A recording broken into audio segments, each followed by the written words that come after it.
So hey guys, কেমন আছো তোমরা সবাই? আশা করি সবাই ভালো আছো। যারা আমার চ্যানেলে নতুন তারা বেল আইকন আর সাবস্ক্রাইব করতে কিন্তু একদম ভুল করবেন না। আর আমি এসেছিলাম, যারা আমার আইডিতে প্রথম থেকে আছো, যারা আমাকে ফলো করেছো, তারা নিশ্চয়ই জানো যে আমি জব করি। আর আজকে ইন্টারভিউ দিতে এসেছিলাম। আমি হোটেল লাইনে জব করি। আজকে ইন্টারভিউ দিতে এসেছিলাম, আর ইন্টারভিউতে আমি পাস হয়ে গেছি। মানে ভালো লেগেছে, যারা সব স্যাররা আছে এখানে তাদের খুব ভালো লেগেছে। তো সেই হোটেলের ছাদে আমি এখন আছি।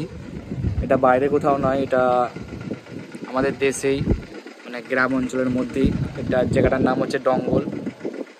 তো ডঙ্গলে এসেছিলাম, আমার ইন্টারভিউতে আমি পাস হয়ে গেছি। আর জায়গাটা দেখুন কত সুন্দর, খুব সুন্দর লাগছে।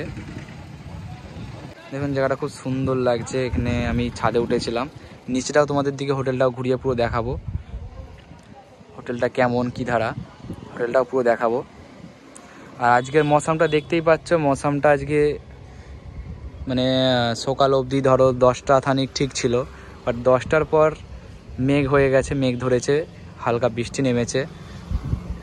তো এখন 1টা বাজে, আমি ব্লগটা শ্যুট করছি। আমি ডেলি ব্লগ দিতে পারি না, কেননা আমার তো কাজ থাকে। বললাম আমি একটা মানে হোটেল লাইনে জব করি, হোটেল লাইনে থাকি, ডেলি আমি দিতে পারি না। তো যতটা পারি ততটাই দিই। চলো নিচে যাচ্ছি, নিচে গিয়ে আপনার দিকে হোটেলের যে রিভিউটা দিচ্ছি।